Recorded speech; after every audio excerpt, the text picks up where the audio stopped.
Dans l'épisode que vous avez peut-être vu, intitulé Un semi-remorque 12 mètres dans le relais château, il y avait déjà René, le cousin René dont on aura reparlé. Il est ici encore, cette fois, en vedette principale, dans un récit vécu que j'ai intitulé Un poulpe très attachant.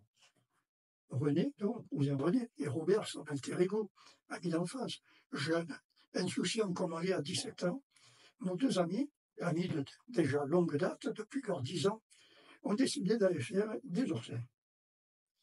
Vite aux mobilettes, des Bleus, direction Carilloway, cette jolie petite ville de la Côte Bleue. On dépasse les Tamaris, plage bien connue des jeunes gens de la région. On se gare en haut d'une petite plateforme hérissée d'argiras et plantée de jolis pins. Vite, vite, on descend par un sentier escarpé qui s'éboule un peu sous les pieds. Qu'à cet âge, on a comme les chèvres. Enfin, la grêle, caillouteuse et écailleuse à la fois, à vous arracher la peau un peu partout. Ayant allumé un bon feu sur les galets pour ne pas risquer de mettre le feu, René et Robert enfilent leur combinaison de plongée, leurs masques, leurs palmes et s'arment de gants spéciaux pour aller cueillir les délicieux et piquants échinodermes. Une petite bouée contenant un sac de cueillette complète le tout et l'aventure commence.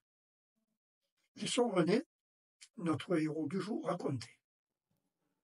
Dans l'eau depuis 2 bonnes heures, nous avions ramassé pas mal d'oursins.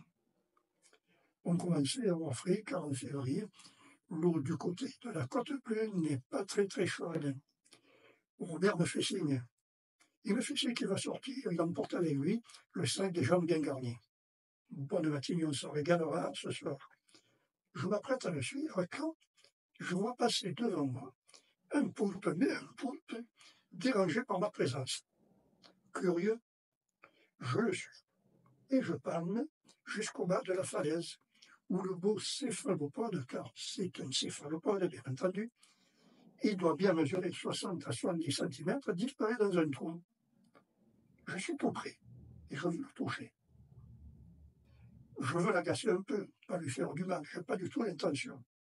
Mais mal m'en a pris, car il saisit mon bras que j'introduis dans la cavité et commence à serrer le bout, de plus en plus fort.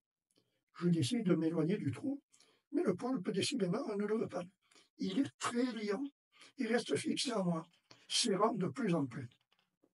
Je nage comme je peux vers le rivage, heureusement que je suis équipé de bonnes palmes, car je commence à sentir une ankylose très pénible et même douloureuse. Je suis pris comme le Nautilus par le calmar géant. Je peine de plus en plus. Et puis à un moment donné, émergeant, je relève mon masque, j'appelle Robert, Robert, en agitant comme je peux pour me faire signe que j'ai un problème. Robert comprend qu'il y a un gros problème et vient à la rescousse.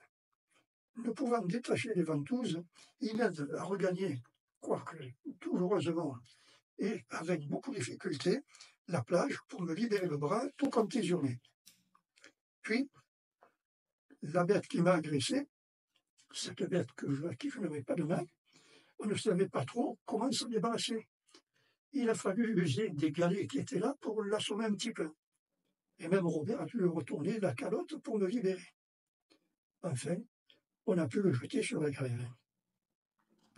Ce poulpe-là, qui nous avait donné plein de main, était une belle bête. Quelque part, je revenais de loin. Nous étions, nos combis, nous réchauffant auprès du feu, en train de se raconter ce qui serait arrivé si Robert n'avait pas été là, à cause de l'attachante bestiole. Je pense, dit Robert, que maintenant, elle serait mieux dans un poêle. C'est si loin tout ça. Ni René ni Robert ne se souviennent pas qui ni comment fut cuit le poulpe si attachant. Mais le plat fut, paraît-il, très copieux et fort goûteux, avec aussi le goût du danger en cours et le goût de l'aventure vaincue, de la graine de héros, je vous dis. Pour ne pas vous laisser sur votre faim, je vous ai conté une petite recette, mais vous n'aurez pas eu l'aventure grandeur nature à vivre avant de la faire. Achetez déjà votre poulpe, ça sera préférable. Voici la recette.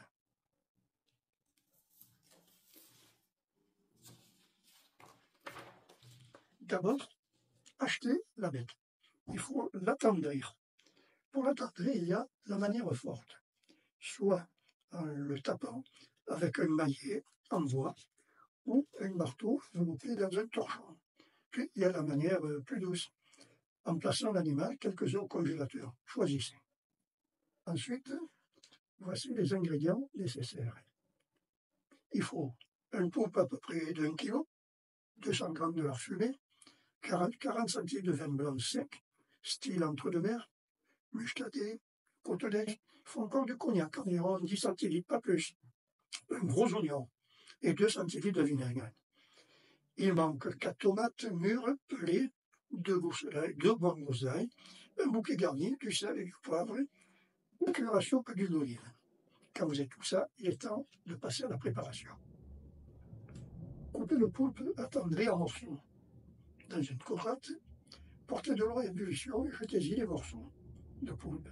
Laissez frémir 8 à 10 minutes, pas plus, ce n'est pas la peine. Retirez et laissez égoutter le poulpe à côté. Dans la cocotte vidée et essuyée, disposez les morceaux de poulpe ensuite, le cognac, le sel, le poivre, le bouquet de garni et le vinaigre. Laissez mariner 2 bonnes heures au frais. Dans une seconde cocotte, faire fondre le lard haché dans les 2 cuillères à soupe d'huile d'olive, avec l'oignon émincé, les tomates et l'ail écrasé. Salez, poivrez à convenance, ajoutez alors le poulpe avec sa marinade. Faites frémir, puis versez dans la cocotte le vin blanc et un peu d'eau. Laissez mijoter à feu doux, très doux, pendant au moins 3 heures. Surveillez qu'il ne manque pas d'eau. S'il faut, rajoutez un tout petit peu de bouillon. En accompagnement de ce mets délicieux, je vous recommande du riz blanc de Camargue. Pour les gens qui aiment bien un petit peu de vin avec ce plat de la mer, choisissez des vins plutôt jeunes. Un Chablis, un blanc de Corse, de la Clairette du Languedoc, du Palette blanc, pourquoi pas du classique ou du domaine de l'Aubin, de Touraine. Sinon, à vos goûts, à votre appétit, passez un bon moment et attention, ne vous laissez pas attraper par un poulpe géant.